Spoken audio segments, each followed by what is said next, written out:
गांव परावर की निवासी हूँ। वहाँ की बहू हूँ मैं अपने तीनों बच्चों के साथ पीटीएम के लिए जा रही थी।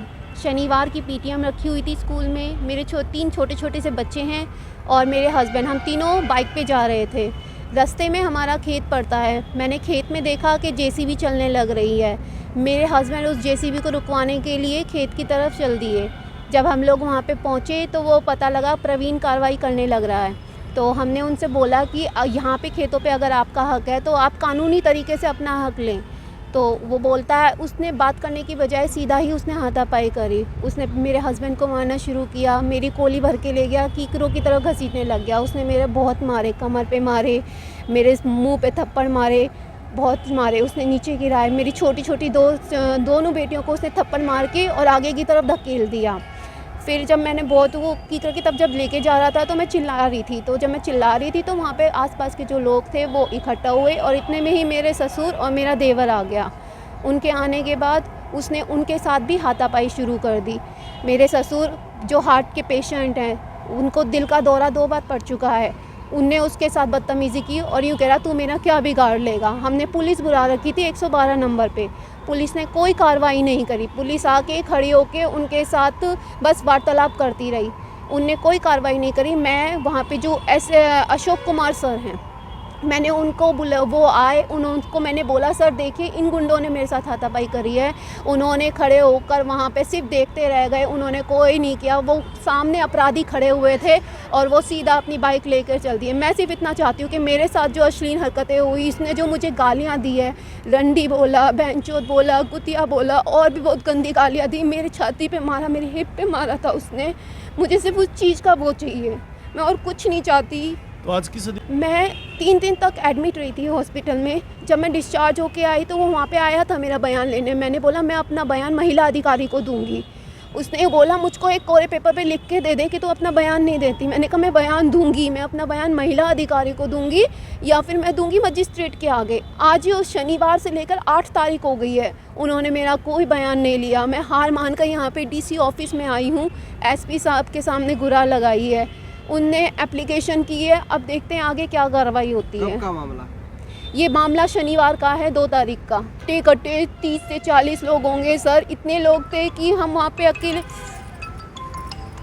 अकेले थे। मैं लेडीज़ सिर्फ एक ली थी वहाँ पे। मजदूर थे जो वहाँ पे खड़ी हुई थी लेडीज़, बाकी वहाँ पे कोई लेडीज़ नहीं थी। उनने यूँ शर्म नहीं की, छोटे छोटे बच्चों को उन्होंने मारा। आपके साथ और कौन कौन था? मैं, मेरा पति और मेरे 3 छोटी बेटियाँ। आपके पति को भी चोट आई? हाँ जी, उनके मुंह में से खून आ गया था, उनको बहुत मारा। वो भी हार्ट पेशेंट है।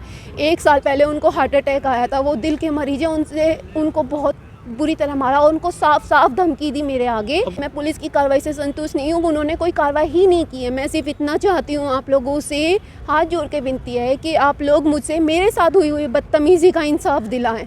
एक लड़की होने के नाते, एक बहू होने के नाते, एक समाज की बेटी होने के नाते मैं सिर्फ इतना चाहती हूँ कि मुझे जो उसने मेरे साथ बदतमीज़ी की है, जो गाली गलौचे किए हैं, उसका इंसाफ मुझे मिले बस। अच्छा, आप सर मैं थाने में नहीं गई क्योंकि मैं 3-4 दिन से हॉस्पिटल में एडमिट थी, सिविल में एडमिट थी। जब मैं डिस्चार्ज होके आई तो उन्होंने हमसे कोई कार्रवाई ही नहीं की। मैं उनसे अब तक गुहार लगा रही हूँ।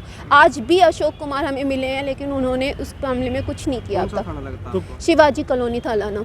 तो कौन थे मारने वाले? पहचान हुई किसी की? हाँ मारने जी, वाले को जानते वो हैं आप? हाँ जी, हमारे गांव का ही लड़का है। वो प्रवीण आदमी है, प्रवीण कुमार, और उसके साथ है एक रामवीर, किरकड़िया नाम है उसका। वो गांव का ही है। किस बात को लेकर झगड़ा हुआ? जी हमारी खेती बाड़ी का है। ये जो हमारे खेत लगते हैं वो अवैध रूप से उस पर कब्जा कर रहा है। उसका हक बनता है लेकिन वो कोर्ट में जाए। हम लोगों ने कोर्ट में केस चला रखा है तो इसका मामला तो कोर्ट देगी कि उसका हक कहाँ पड़ता है। लेकिन वो ज़बरदस्ती जबरन उन खेतों में घुस रहा है जिन खेतों पे हम लोग अपना सालों से खेती बाड़ी करते आ रहे हैं। हमारा हक रहा है उन खेतों पे। नमस्कार जी, मेरा नाम प्रवीण कौशिक है। मैं गांव पैरावर से पूर्व सरपंच हूं और फिलहाल अपने अठगामा जो बोर है उसका उप प्रधान हूं। और जो आज ये आपने जो सूचना दी का आरोप लगाया ज़मीन कब्जाने का, तो ये 30/8/2023 को मैंने कागज़ देखकर पूरे जमाबंदी से तसल्ली कर और सिड़कराम जो गांव का ही है, सन ऑफ सीता, उससे ये ज़मीन खरीद ली। खरीदने के बाद उसका इंतकाल करा दिया प्रॉपर, सारे कागज़ चेक करके। और जो किला उन्होंने बताया था कि ये हमारे हैं, हम इनको बोते हैं, मैंने उन पे अपना बोकर तार फेंसिंग करने का काम कर रहा था। और एक आधा किला ऐसा था जहाँ की जो इस पार्टी से मैंने लिया था उन्होंने कभी उसको छेड़ा नहीं था, वहाँ कीकरी वगैरह रही थी। तो मैं वहाँ अपना वो कीकरी साफ करवा रहा था 4-5 दिन पहले। और पिलर मैंने वहाँ दूसरी जगह 2 पार्ट में ज़मीन थी, वहाँ अपने पिलर वगैरह कर लिए थे कि उसमें जानवर ना घुस पावें। उस दिन ये जो दूसरी पार्टी है, ईश्वर और इसका लड़का आए, उसके साथ 10-15 आदमी थे और मेरे कर्मचारी वहाँ ये काम करा रहे थे। उनको धमकी देकर उनके साथ गाली गलौज हाथापाई करके चले गए। उन्होंने मुझे सूचना दी तो मैंने आगे पुलिस थाने में कंप्लेंट कर दी कि भाई ये मेरे नाम ज़मीन है और जो ये दूसरी पार्टी ये अपने कागज़ ले आए, हम अपने कागज़ ले आए। तो हमने जब आईओ को कागज़ दिए तो उन्होंने, जो ये दूसरी पार्टी है, मैंने उनको ये बताया, 1 मिनट सर वो कागज़ होंगे याद दो, ये कि जो ये ईश्वर सिंह है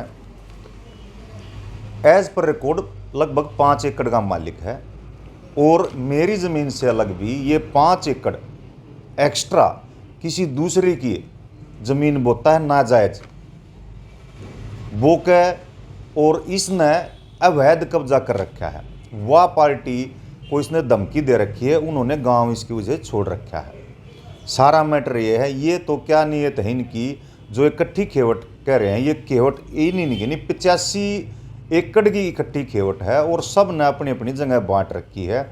ये जो व्यक्ति है ये 5 एकड़ एज पर रूल ये जो कह रहे हैं, इन 85 जगह लेनी चाहिए, ये अपनी तो एक जगह ले रहे, पहली बात। दूसरी बात, कब्जे की भी एक जगह ले रहे इकट्ठे किले, और ये आरोप मेरे पर लगा रहे हैं कि भाई मैं कब्जा कर रहा हूँ। मेरे पूरे पेपर हैं, अगलवा कब्जा था, मेरे को दे दिया, कोई ज़मीन में डिस्प्यूट नहीं। इनका सिर्फ एक ही मकसद है, मेरी सामाजिक छवि को ख़राब करना। मैं एक सामाजिक कार्यकर्ता हूँ और मैंने भारतीय जनता पार्टी से सन 2018 में टिकट पर चुनाव लड़ा था।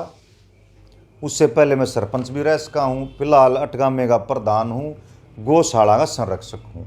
इनका सिर्फ और सिर्फ एक ही मकसद है कि ये मेरी व्यक्तिगत छवि को ख़राब कर कर और अपना जो ये ज़मीन और ज़्यादा भी बोरे हैं उस पर इस बहाने और काबिज हो जाएंगे इनका। जब मैं गया तो कर्मचारी काम कर रहे थे और मुझे तो ये नहीं पता, छेड़खानी तो वहाँ गांव खड़ा था, कोई मतलब ही नहीं है किसी प्रकार की। मैं तो आया डायल 112 से अपने कागज़ दिखाए और उन्होंने फ़ोटो खींच के अपना कि भाई आप यहाँ मौजूद हो, उसके यही बात हुई थी। मुझे पता चला या एडमिट भी हुई है, डॉक्टर ने फिट एंड फाइन लिख दिया। और जब एक ज़मीन का मामला है, अगर कोई झगड़ा होता तो चोट भी लगती। हमने झगड़ा जब करना होता ना कि जब हम नाजायज़ कब्जा, हमारे नाम ज़मीन है और अगली पार्टी ने कब्जा दिया, हम क्यों किसी को छेड़खानी करेंगे, मारपीट करेंगे। हमने ज़रूरत क्या है जब कानून से सारा काम हो रहा है।